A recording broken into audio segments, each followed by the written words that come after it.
Good morning students, welcome to Gyan Bharati online classes. I am your science teacher. Today I teach class 5. ये chapter 1 है और ये chapter 1 का last part है, part 4। और बाकी के आपके जो है और आपने पिछले वीडियो को आप देख के समझ सकते हैं, मैंने उसमें इस चैप्टर के और सब सारे टॉपिक्स के बारे में डिस्कस किया था।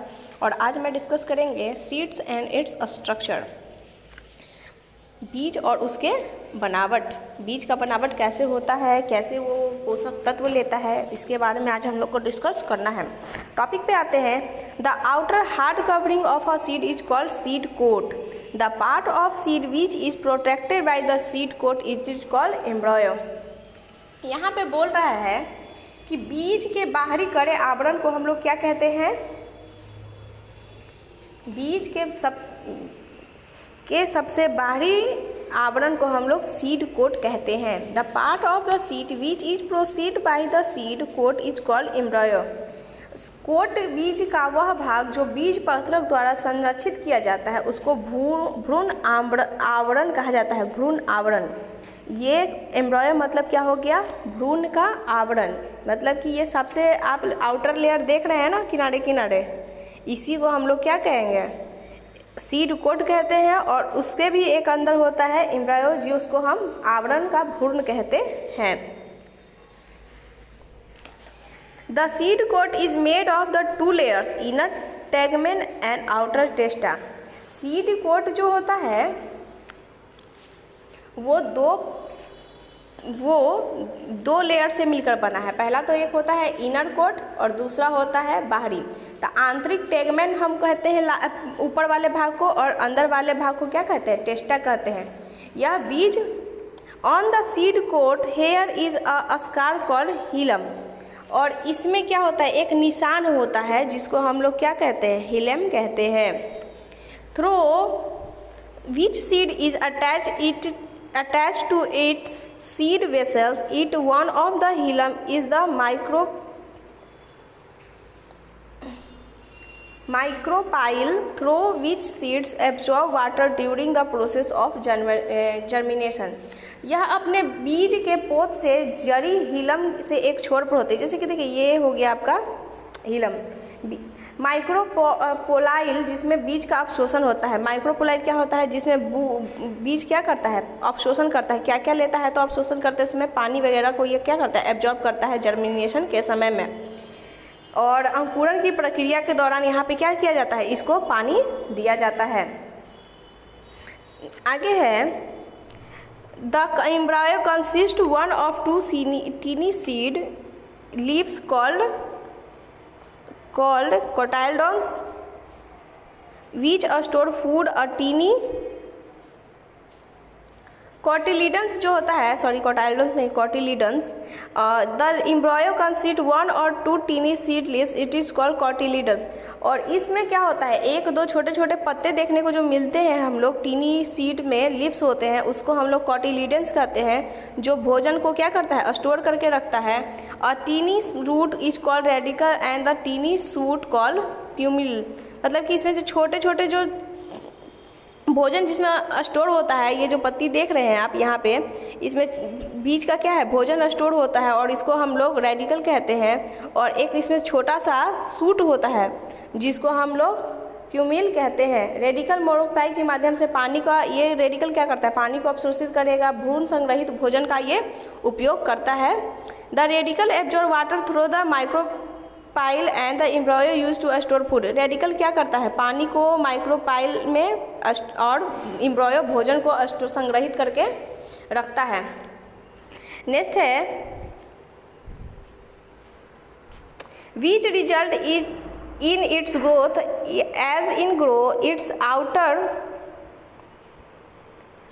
coat is broken, the radical grow into a root while the plumule grows into a root while the plumule grow into a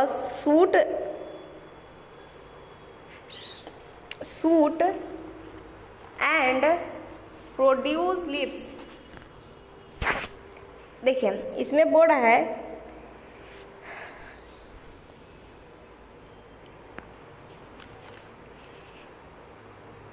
कि इसमें जो रिजल्ट आता है बाद में धीरे धीरे जब ये बीज क्या होता है अब न्यूट्रिशंस लेता है, भोजन लेता है, पानी लेता है, तो ये क्या हो जाता है आउटर लेयर, मतलब क्या होता है बाहरी परत से ये क्या निकल जाता है, ये बीज बाहर निकलता है और इस रेडिकल्स में जो ग्रो होता है root with the plumule grow into a root from the plumule grow into a shoot. जैसे कि इसमें क्या होता है जो प्यूमियल जो हम लोग पहले उसको सूट बोल रहे थे बाद में वही क्या में चेंज हो जाएगा, तो वो रूट में चेंज हो जाएगा। यहाँ पे आप देख सकते हैं बाद में हम आपको फिगर की मदद से समझाते हैं इसको। और वही क्या हो जाता है और वो जो सूट अभी हम लोग जिसको बोल रहे थे कि एक छोटा सा सूट होता है जिसमें भोजन पानी स्टोर होता है रेडिकल्स में, तो वही रेडिकल्स बाद में क्या करता है पत्तियों को वहाँ से वो क्या करता है धीरे धीरे जन्म देना शुरू कर देता है और उसमें फिर क्या हो जाता है वो प्रोड्यूसर हो जाता है वहीं से वो लीफ का। Plant with the one cotyledons is called monocot plant and the plant with the two cotyledons are called dicot plant. Wheat, maize, rice and monocot plant while pea, gram and the beans are dicot plant।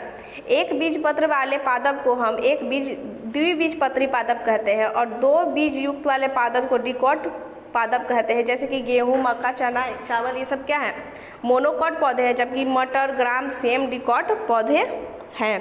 Germination of seed मतलब कि बीजों का अंकुरण अब कैसे होगा यहाँ देखते हैं हम लोग। Germination is the process of growing of a seed into seedling. For a seed to germinate sufficient quantity of water, air and suitable temperature are the necessary conditions. इसमें है बीज को अंकुरण में विकसित करने की प्रक्रिया है।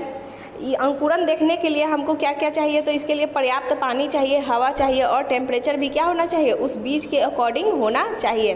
मतलब कि बीज में क्या होता है बीज को विकसित करने के लिए मतलब बीज को अंकुरण करने के लिए हम लोग को क्या क्या चाहिए। अगर एक बीज है और उसको हमसे अंकुरित करना है, उस नए पौधे को उगाना है, तो सबसे पहले उसको हम क्या करेंगे जल देंगे, उसको मिट्टी में डालेंगे, अंकुरित करेंगे, पानी में डालेंगे, उसको हवा देंगे। उसके लिए क्या होगा एक टेम्परेचर भी होना बहुत क्या है जरूरी है, तब जाके वो क्या हो जाएगा उसमें अंकुरण होगा। अब जर्मिनेशन कितने प्रकार के होते हैं। When the cotyledons are carried above the soil it is known the epigeal germination. It beans, cotton, papaya, castor, epigeal germination accrue.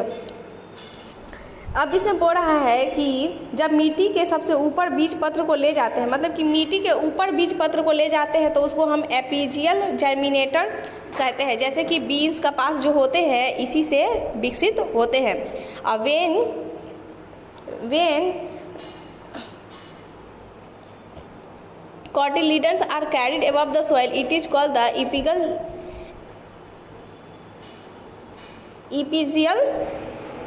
germination। In the pea, maize, groundnut, gram and mango hypogeal germination takes place. अब इसमें बोल रहा है कि एक बीज पत्र भूमिगत रहता है जिसको हम लोग हाइपोजियल अंकुरण कहते हैं। जैसे कि एक जो होता है जो सॉइल के ऊपर होता है और दूसरा क्या होता है एक जो होता है सॉइल के नीचे होता है।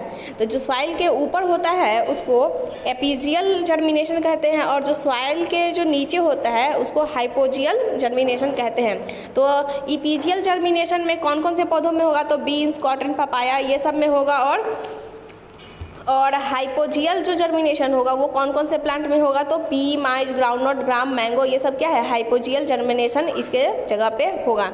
यहाँ पे दो एग्जांपल दिया है। पहले तो है कि इसमें इपिजियल एक है, यहाँ पे अच्छे से देखते हैं इपिजियल जर्मिनेशन और एक क्या है हाइपोजियल जर्मिनेशन। इसमें हम लोग बीज को लगाए हैं, धीरे धीरे ये क्या हुआ अंकुरित हुआ। अंकुरित होने के बाद में क्या निकला इसमें से हाइपोकोटाइल्स निकला।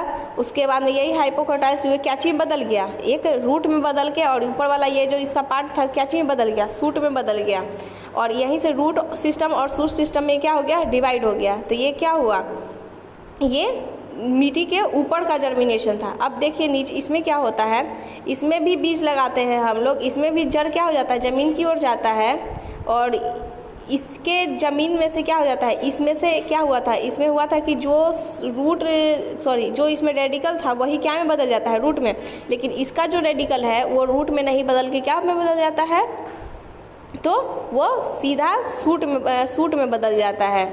इसमें हाइपोजियल और इपिजियल दोनों सिस्टम में आप लोग डिफिनेशन के मदद से समझ सकते हैं कि एज अ पिक्चर भी आप समझ सकते हैं कि इपिजियल क्या है और हाइपोजियल क्या है।